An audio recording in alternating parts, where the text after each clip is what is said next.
with flaming sword and a fiery new faith.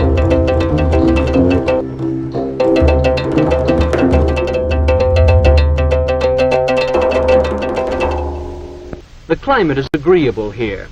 Oranges grow near reflecting pools in which Muslim poets saw the tranquility they sought in their faith.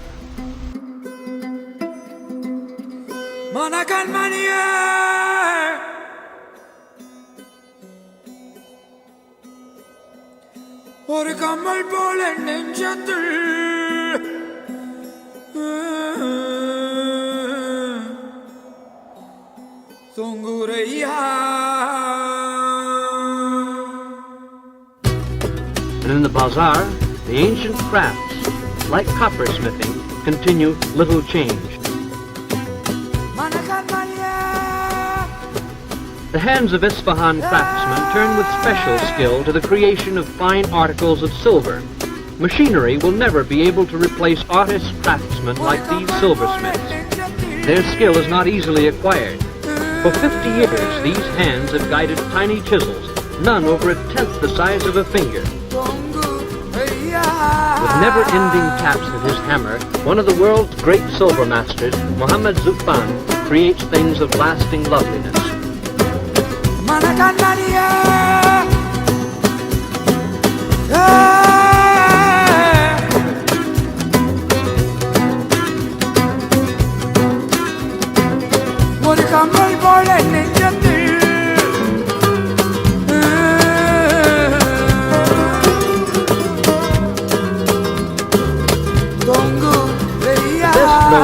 Of Isfahan hands is of course the Persian rug.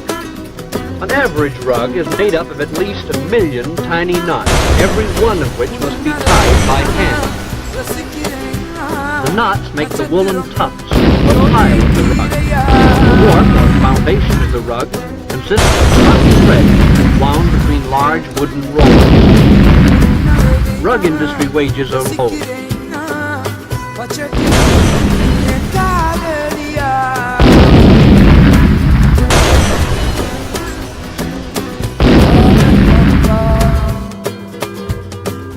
One of these skilled weavers earns less in a week than an average American laborer receives for 2 hours' work.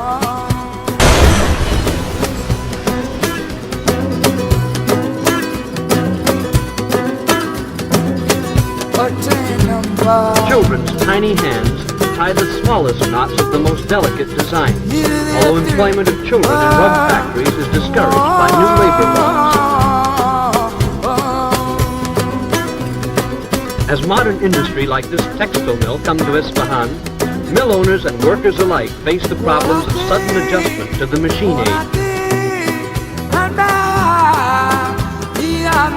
All the gardens are covered by rose leaves. All the mountains have put on their holy dress. 1,000 years ago, the poet Ferdowsi sang the praises of spring among Persia's mountains.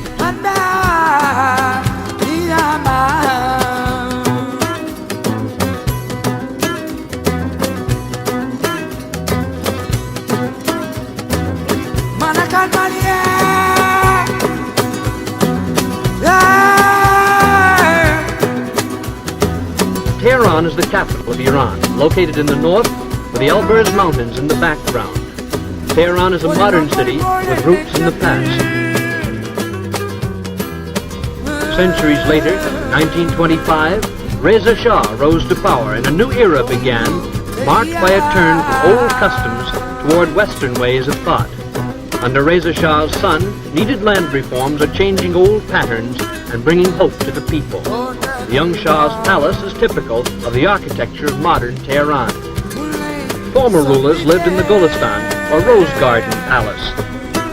In its mirror throne room is one of the world's most fabulous objects, the peacock throne.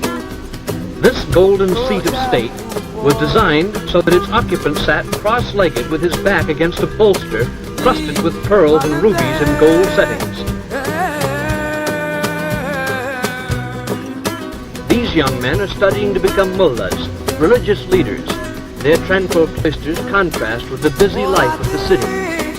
A woman wearing the enveloping chador is a reminder that even here in this modern city, a a strong links with Eastern tradition.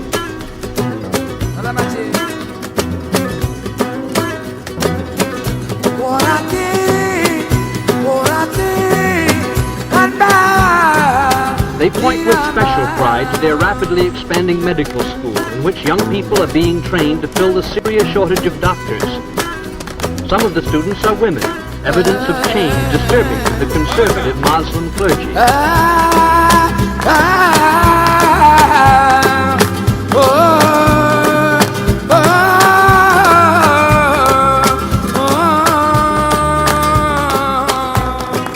A girl named Zara carries on her head a quart of water she's walked half a mile to get.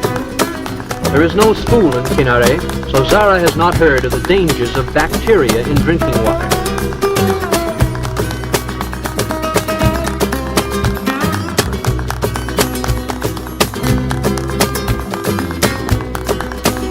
Conquerors of a different kind came 1,000 years later, when in from the Arabian Peninsula swept men with flaming sword and a fiery new faith. Flaming sword and a fiery new faith.